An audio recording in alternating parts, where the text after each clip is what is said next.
նա ասում է Եվրոպայի ապագան չպետք է որոշվի Վաշինգտոնում եւ Մոսկվայում։ Դա է մեկը, երկրորդը նախաձեռնելու եմ, դուք հիմա մեկնաբանելու եք,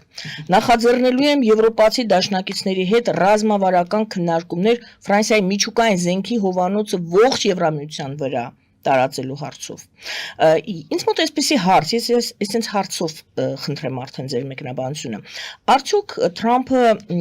չի ցանկանում, ասում են Թրամփը չի ցանկանում ուժեղ եւ միասնական Եվրոպա։ Ինչու՞։ Թրամփը չի ցանկանում ուժեղ եւ միասնական Եվրոպա վերջակետ։ Թրամփը համարում է, որ Եվրոպան, ինչպես նաեւ Կանադան եւ Մեքսիկան պետք է դառնան իր երազած ամենայի, որը գոյություն չունի, ինչպես եւ Նիկոլի իրական Հայաստանը, Պուտինի ռուսկի միրը, այդ բոլոր բաներ,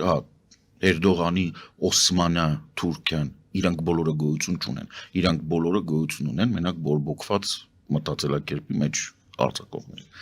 Թրամփին պետք է Եվրոպան թույլ, որպեսզի Եվրոպան սպառի ամերիկյան ապրանք։ Կանադան պետք է սպառի ամերիկյան ապրանք եւ տա այդ չգիտեմ հանածողները ինքը պետք է տա իժանով ու ուտի այն զիբիլը, որը ամերիկան կարտադրի։ Մեքսիկան արտադրի այդ։ Հա, դրա համար ինքը ասում է, ինքը չի հասկանում։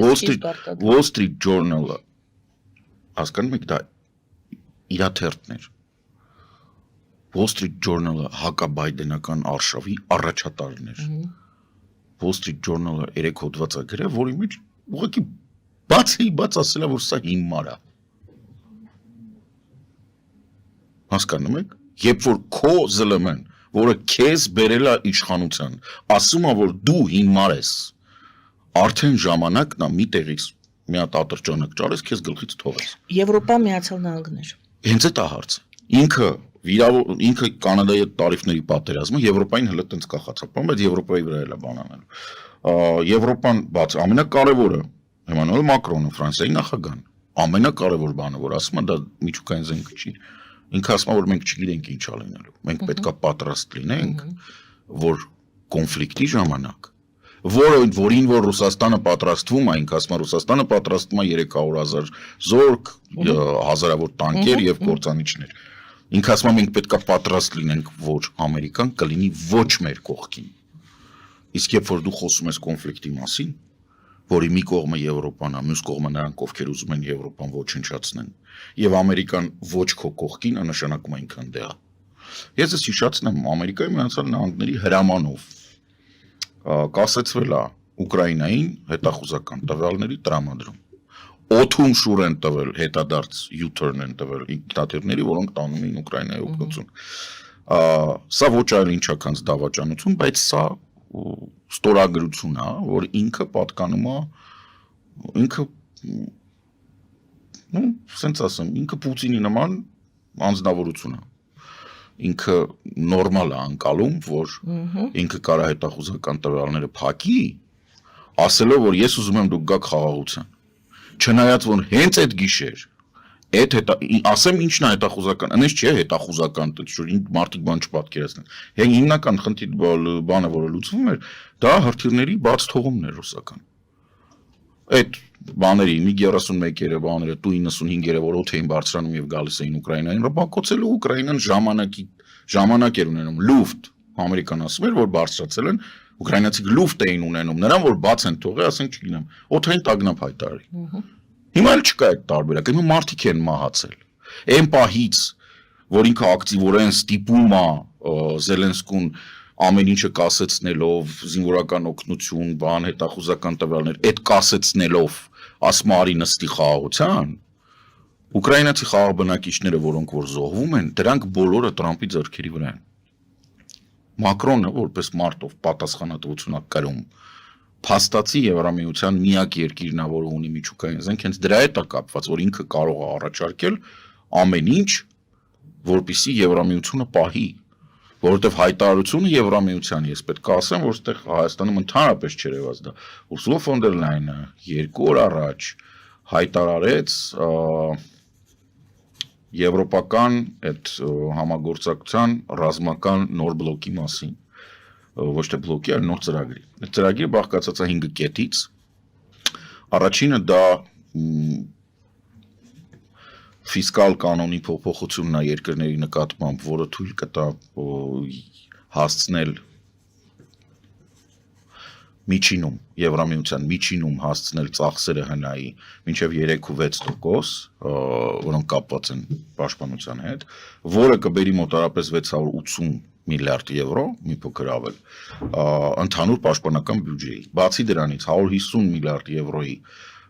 Եմեն իր միջոցներից վարկային ծրագիր է բացում, զենք զինամթերք հիմնականում հակաօդային միջոցներ եւ հրետանային համակարգեր արտադրելու համար, որը գումարային գալիս է, բացի դրանից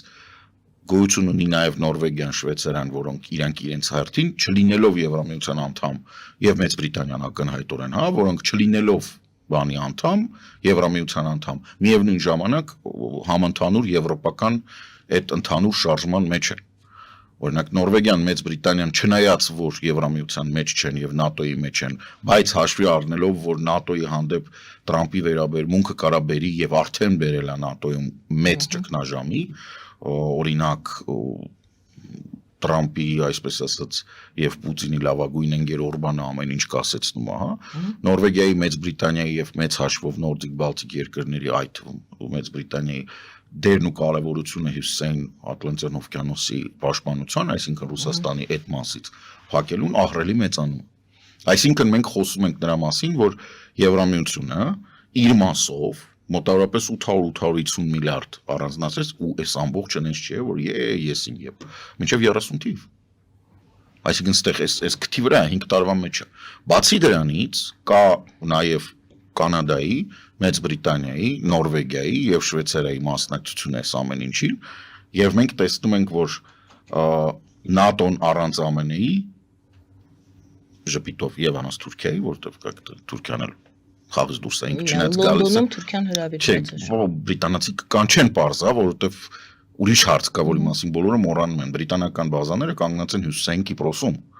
Հյուսիսային Կիպրոսը օկուպացված է Թուրքիայի կողմից եւ մեծ հաշվով բրիտանական տեխնավատորմը, հետախուզական կայանները, ծովային հետևակը, որ այնտեղ կանգնած է Հյուսիսային Կիպրոսում, որ առաջ ինքը Թուրքիայի դրա համար հարաբերությունները պահոմա չի կարող։ Բայց ամեն դեպքում մենք խոսում ենք նրա մասին, որ գոյություն ունի այս Եվրատլանտյան մեծ բլոկը առանց ծաղրածուների եւ այս բլոկը շարունակում է գործել։ Եվ ինքը գործելու է, եւ Մակրոնը որպես առաջատար, չնայած քիչ տաղմերն լա, դու պետք է հասկանալ, որ իրենք երկուսը, որտեղ գոյություն ունի դե ֆակտո Եվրամիություն, որի միջուկային երկիր է նա, եւ եւս մեկ եվրոպական երկիր կա, որը միջուկային զենք ունի, դա Մեծ Բրիտանիան է, եւ իրենց համագործակցությունը դեռևս 98-99 թվականից Ժակ Շիրակը եւ Տոնի Բլերը փորձում էին ստեղծել համատեղ ֆրանկո-բրիտանական ուժեր։ Դեռևս մինչև 9-11 Եվ այս ամբողջը ունի իր տակ մեծ հիմք, եւ սա շարունակվելու է, այսինքն այն ինչ որ ասում է Ֆրանսիան ստանձնել է առաջնորդությունը, սա նման է, գիտեք ոնց որ դրոշակակիրը ընկավ եւ այդ ազատության դրոշակը ընկնելու վրա Մակրոնը վերցրեց։